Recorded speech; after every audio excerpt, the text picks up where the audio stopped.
Have you ever offered help to a prospect only for them just to pull away?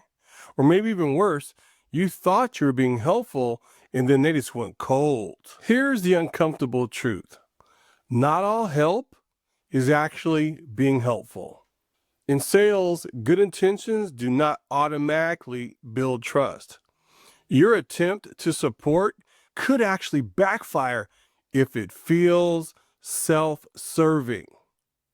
And if you can't distinguish between genuine support and disguised persuasion, you're not nurturing trust.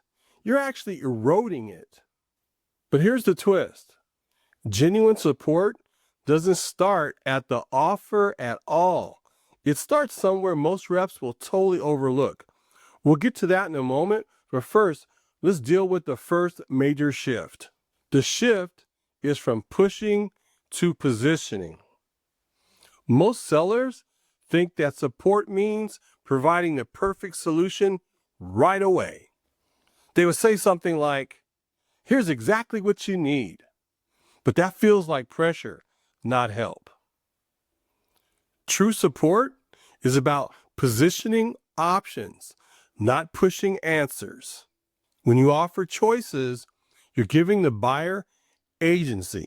You're not dictating, you're collaborating. For example, instead of saying, "You should buy package A," try saying, "Package A addresses two of the main issues that you have brought it up, but package B addresses multiple issues and is much more flexible.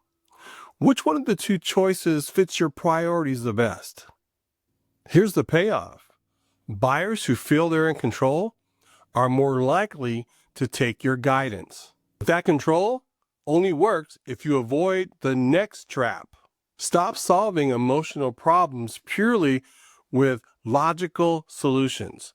Buyers rarely make decisions purely based on logic. You see, in the back of their minds, they have a fear of making the wrong decision. They have a fear of internal politics and their reputation. These emotional triggers far outweigh, in most cases, technical needs. When you counter emotional resistance with features and benefits, you're missing the point. Instead, validate their emotions. If your prospect wants to hesitate, you could say something like this: "Oh, I totally understand why you're being cautious. This affects your whole team. Let's break down each area of your concern one at a time to make sure this is a good fit." Here's the payoff. Emotional validation builds safety. And when buyers feel safe, they move forward. But emotional safety collapses if you make this mistake. Sometimes we subtly want recognition for our helpfulness, and we slip and say, "I really went the extra mile for you." It sounds harmless, but what it does is it shifts the focus back to you. The buyer doesn't want to reward your effort.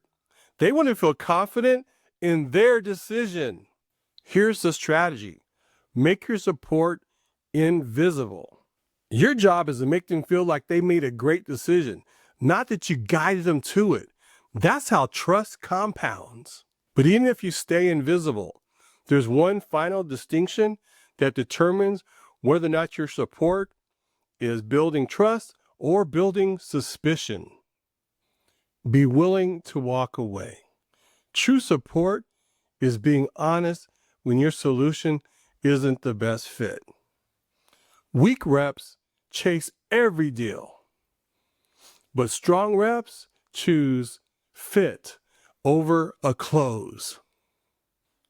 When you're willing to say, "Based on everything you've told me, I don't think my solution is the best fit for you right now," what you're doing is you're demonstrating that you have integrity, something that most sellers don't have.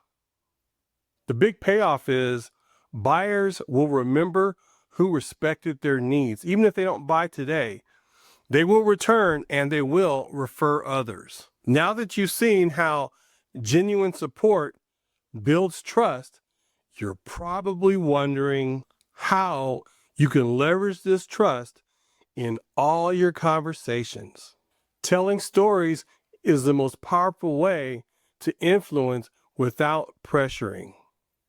I'll tell you how you can use storytelling in your trust-based salesmanship in the next video.